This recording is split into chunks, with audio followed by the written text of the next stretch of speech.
Welcome into our special early signing day coverage.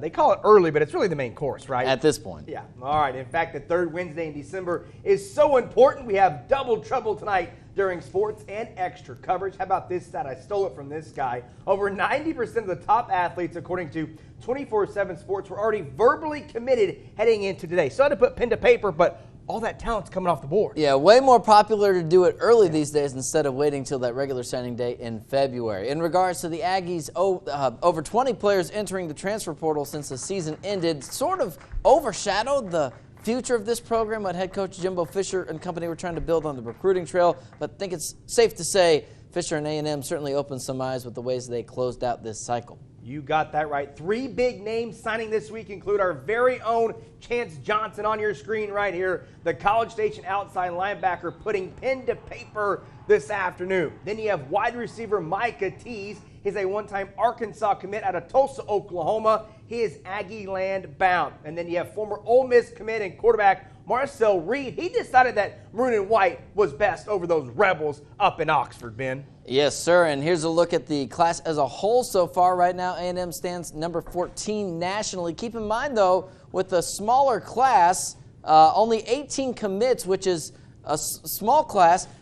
Overall talent, number 9 in the nation. When you consider that, DJ Hicks still waiting on him as well. Yes, and you can see there the lone five-star signee is running back Ruben Owens from El Campo. What a get that was. We're going to have more on Owens in a minute. Ben mentioned it on Friday. Second five-star in DJ Hicks from Katy Pato, set to join the Aggies perhaps. But, okay, we all get it. It's not the number one overall class like last year, but, man, you can't deny it. The Aggies did fill some big-time needs.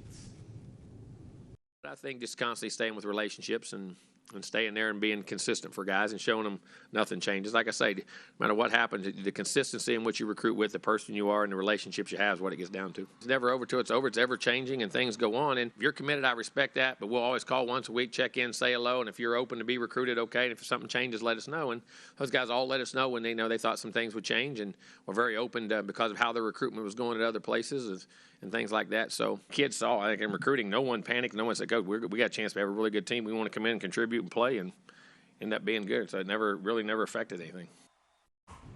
Okay, let's circle back to the Aggies. Five-star running back signing a longtime Louisville commit. Ruben Owens reopened his recruitment when the Cardinals head coach left for Cincinnati. Then you enter Jimbo Fisher and A&M. Fisher flipped a ton of guys down the stretch, but none bigger than Mr. Owens. Considered the number 1 or 2 back in the nation, depending on what website you want to use.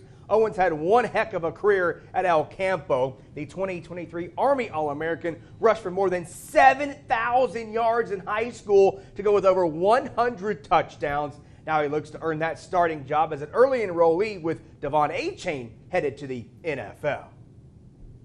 That's the goal. That's the goal. Get in there, go through a good spring ball, and try to win the starting spot. I've been rocking with A&M since my freshman year, and they've been rocking with me, even though I was committed to Louisville. So I feel like that was a place to be. I feel like I can do good. Coach Jimbo produced some pretty good backs. You know, he got some backs in the league. And I feel like what I'm able to do, he can make me better and get me there too. I get to stay closer to home, and all my family members and things get to come to my games.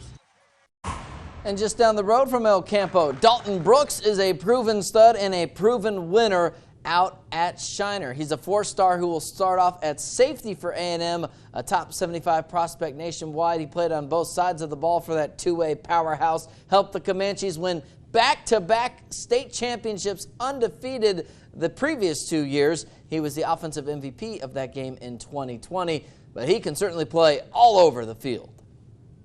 Football player, you know, it's me. I'm a real football player. That's it. All I want to do is play football. You put me there, I'm going to play.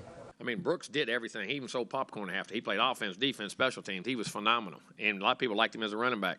We like him at safety in the multitude because you're playing field safety, boundary safety, and I think he'd be a nickel. I think he can do a lot of things, be a great special teams guy. Just a complete football. All those guys are complete football players. He can even sell popcorn. You like that? I like that. I think Marquise Collins could sell popcorn, too, for Duke if he had to. He did just about everything for the Cougars. Yeah, all right, we're going to take a break here, but when we come back, it's all about our local stars putting pen to paper.